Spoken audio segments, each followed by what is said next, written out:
किसान साथियों, आप लोग जो गेहूं की खेती करते हैं, इसमें साथियों आप लोगों ने कभी कभी देखा होगा कि हमारे जो गेहूं के पौधे हैं, इनकी जो पत्तियां हैं, इन पत्तियों पर पीले पीले रंग के धब्बे पड़ जाते हैं। ये धब्बे हमारे पौधों को काफ़ी नुकसान करते हैं।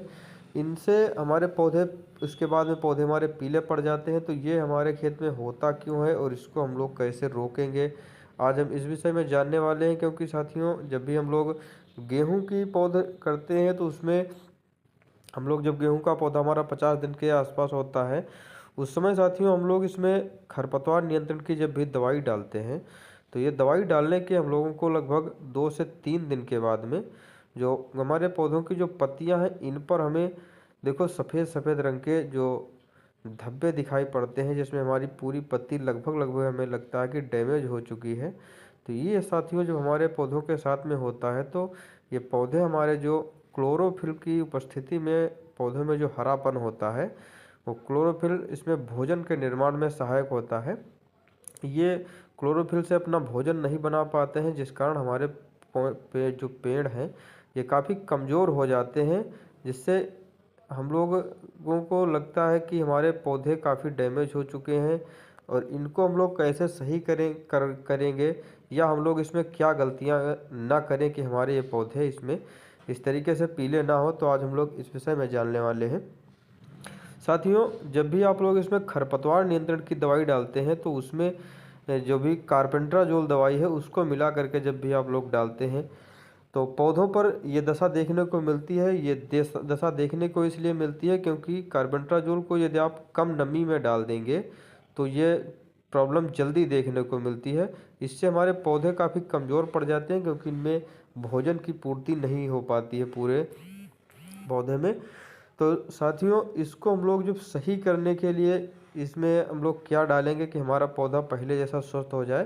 क्योंकि इसमें साथियों कार्बेंडाजोल दवा से ये पौधों पर इफेक्ट देखने को मिलता है, और जो चौड़ी पत्ती के खरपतवार हैं, वो हमारे पूरी तरीके से नष्ट हो जाते हैं। मगर हमारे पौधों पर ये काफ़ी बड़ा इफेक्ट छोड़ती है। तो सबसे पहले तो हम यही कहेंगे कि आप लोग जो कार्बेंडाजोल की 20 ग्राम की जो दवा है, इसको आप लोग 2 बीघे से कम में ना डालें। जो पक्का बीघा है उसको लगभग लगभग हम मान के चलो 2 एकड़ तक की उसको डालें, 1.5 से 2 एकड़ तक उसको एक पुड़िया को डालें, तब ये हमें इफेक्ट नहीं देखने को मिलता है। उसके बावजूद ये देखने को मिलता है ये असर, जिसमें पत्तियों पर पीले पीले रंग के या सफ़ेद सफ़ेद रंग के धब्बे पड़ जाते हैं। हमारी पत्तियां जो है नाजुक मुड़ जाती हैं, या इस पर क्लोरोफिल की कमी पड़ जाती है।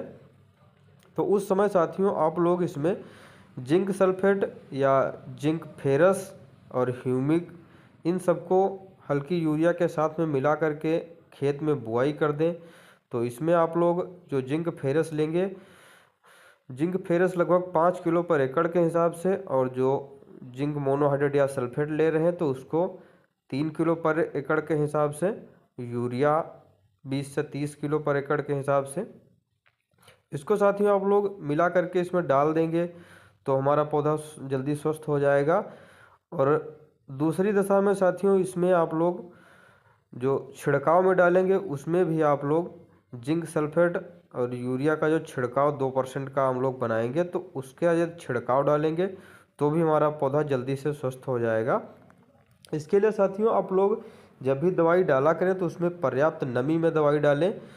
ऐसी दशा से साथियों बचने के लिए सबसे ज़्यादा उपयोगी तत्व तो हमारा ह्यूमिक रहता है। आप लोग ह्यूमिक का प्रयोग इस पौधे में जरूर करें, जिससे हमें रिजल्ट जल्दी देखने को मिले। धन्यवाद।